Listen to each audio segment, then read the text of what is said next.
Hello everyone, my name is Cameron. Welcome back to the channel. And I just literally somehow managed to, as I dropped my mouse, close out of my thing. So welcome to WWE pay-per-view predictions. Today we're predicting WWE's Extreme Rules 2019 event in Philly this Sunday.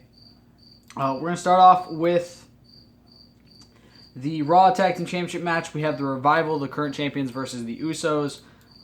Both Jesse and myself have gone for the Usos. Now, the shitty thing with this is we're kind of sitting at this and thinking they might keep their titles on the Revival since they're trying to keep, I'm going to move the camera a little bit closer, since they're trying to keep the Revival in the company.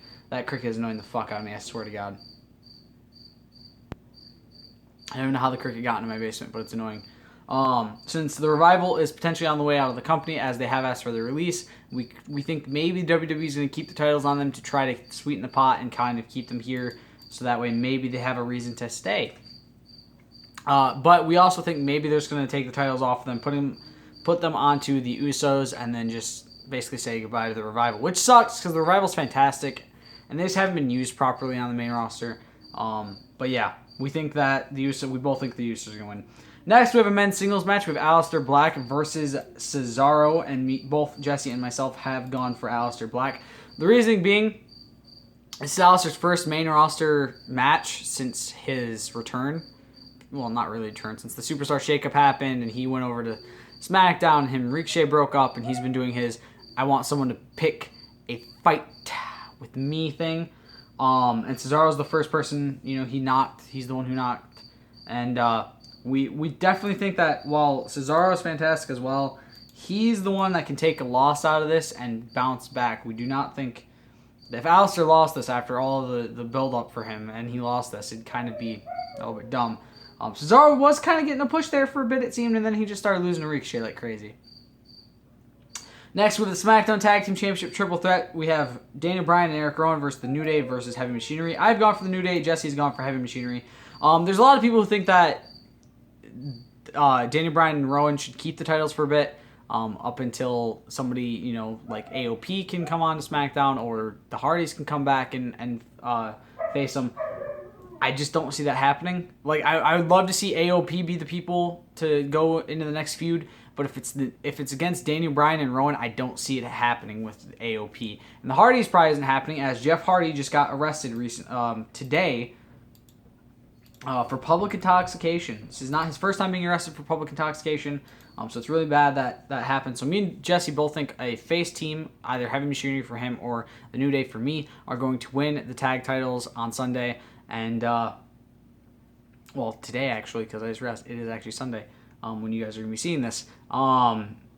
We think a face team winning means it can kind of set up for a better sort of pay-per-view match at SummerSlam. I think the best thing that could happen out of this is the New Day or Heavy Machinery face the Authors of Pain at SummerSlam. Potentially with the Authors of Pain picking the titles up. I don't know yet. The basic reason I see this for is I just can't see AOP doing a heel versus heel team feud. I think Jesse's kind of in the same boat as me. That neither of us really see a option for, hey, they're gonna do a heel team and heel team feud. No, I think they're gonna definitely. My computer's being a piece of shit. I think they're definitely gonna go for a face versus a heel team. So Heavy Machinery for Jesse, the New Day for me. Next, we have a no holds barred tag team match. We have Drew McIntyre and Shane McMahon versus I think it's the Graveyard Dogs is what they're called now. The Graveyard Dogs, Undertaker and Roman Reigns. They have a pretty cool looking shirt. The name, however, is just terrible. My God, stupid fucking computer. Quit being a piece of shit.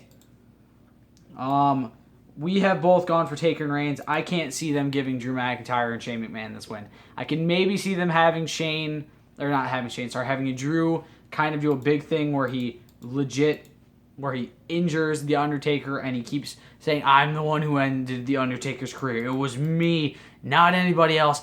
I fucking did it. Something along those lines. And I think that could lead, because the rumor is right now that Drew is going to be facing The Undertaker at SummerSlam and Shane's going to be taken off TV. I like both of those ideas just a little bit. So if Drew does, in fact, if he is, in fact, going to be facing Taker at SummerSlam, this would be a good way to set it up. And have Taker stay off. Have Taker stay off the shows. good thing about The Undertaker is he doesn't need to pop up very much during a feud. So have him basically be gone the entire time. So it seems like Drew's right that The Undertaker has really retired because he got injured. Keep him off TV. Don't let him respond. And then the week before SummerSlam, 2 weeks before SummerSlam, whatever you want, like the go-home show before SummerSlam or the week before that go-home show before SummerSlam, you have Drew McIntyre cutting a vicious, scathing promo on The Undertaker, and then you hear the gong. Taker comes out. I was going to say points at the sign, but it's not WrestleMania, it's SummerSlam. Looks him in the eyes, says, I'll see you at SummerSlam, and I don't know, maybe punches him or something, chokeslams him maybe, I don't know. Next, we have a last man standing match, Bobby Lashley versus Braun Strowman. We've both gone for Strowman since it's rumored he's going to be getting a very big push soon, which personally I don't want to see. I don't like Braun Strowman. I never have. He's really a victim of his own faults.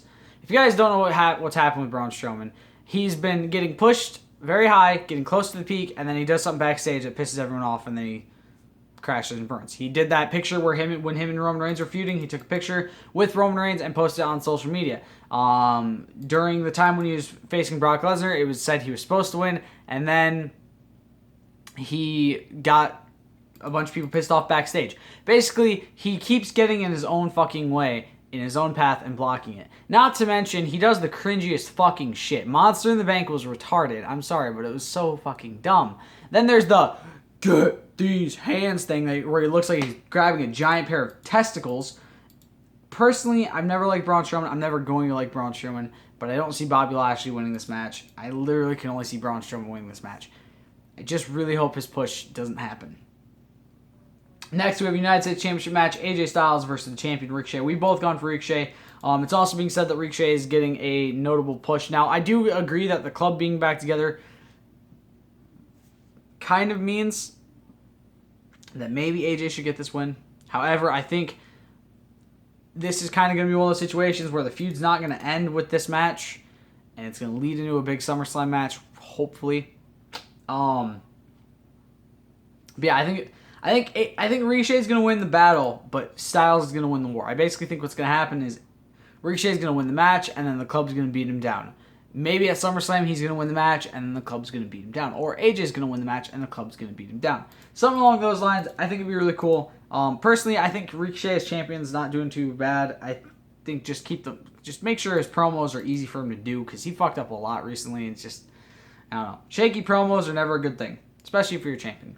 Next, we have the WWE Cruiserweight Championship match. We have Drew Gulak, the champion, versus Tony Nese. We've both gone for Gulak because what's the point of putting the title on him? Just take it off of him at the next pay-per-view. He only won it last month. I don't think there's any way that he's going to be losing it here. I mean, he could. He very well could. But I don't see what the point of them taking it off of Nese in the first place, just to immediately put it back to him. It is Drew Gulak's hometown, so who knows? I mean, there's a lot of speculation that every time a wrestler's in their hometown, they do end up losing. So he could lose, for all we know. However, I think Drew Gulak is going to retain, because I'm pretty sure Tony Nese is from Pittsburgh. So it's not like they're very far from where he's from either. But yeah, I think Drew Gulak's going to retain, so does Jesse. Next, we have the SmackDown Women's Championship 2-on-1 handicap match.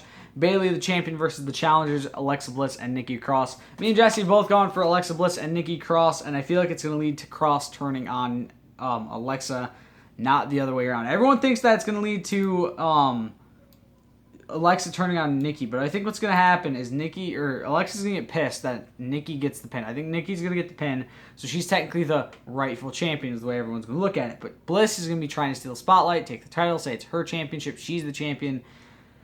And I think Nikki's going to snap. She's going to attack her and says, I won that match. I got you that match. I was the one who was able to choose you that stipulation. Everything you got was because of me. This is my championship. If you want it, you're going to have to take it off me. And then there's also a lot of rumor that this is going to lead to Sasha Banks returning. I could very well see it leading to Sasha Banks' return. But a lot of the rumor for that is it's going to happen at SummerSlam, not at Extreme Rules. But we'll see. We'll see, I guess. Excuse me. Jeez. Next, we have the Universal and Raw Women's Championship Mixed Tag Match. Last chance, winners take all. I don't know why it's called Last Chance. Does that mean if Seth and Becky lose, they don't get... Oh, wait. Rematch clauses are gone anyway. Just tell that to Tony Nese. Rollins and Lynch, the champions, versus Corbin and Evans. And me and Jesse have obviously both gone for Rollins and Lynch because we're not fucking stupid. I think... Here's the thing. I think definitely somebody's going to take the titles off them. And at some point, somebody will take the titles off them. And hopefully it will be somebody who's worthy of that. Baron Corbin and Lacey Evans are not that. You have Baron Corbin, who's a decent wrestler, pretty decent on the mic, and is very great at getting people to fucking hate him / boo him. Then you have... Let's be honest. He's not exactly main event caliber. I'm sorry to say it, but he's not. He's not that good looking. I don't know why Vince McMahon thinks women would swoon over him.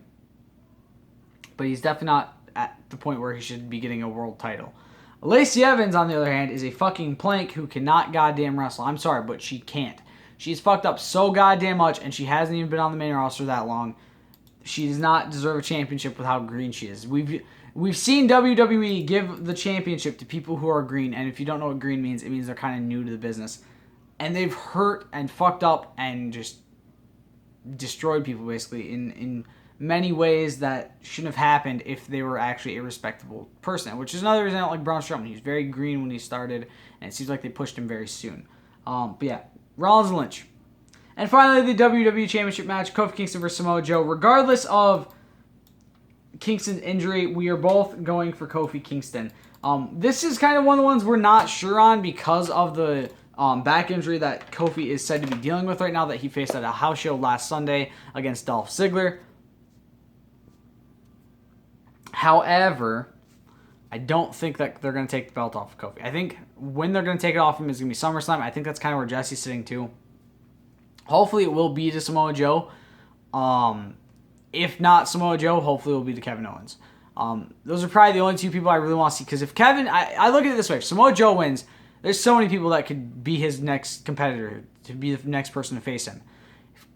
If Kevin Owens wins, he already has that feud with Dolph Ziggler going, so he could even be elevated with the championship added into that.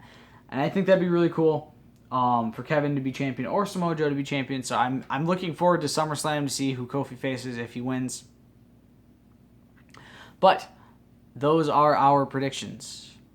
So I hope you guys enjoyed. As always, I will put the predictions on Twitter. I didn't do it last pay-per-view because I kind of forgot. But I will make sure to do it later today. After this video has gone live. I hope you guys enjoyed. Stay golden. Let me know your predictions down in the comments. I forgot that part. Stay golden. Peace.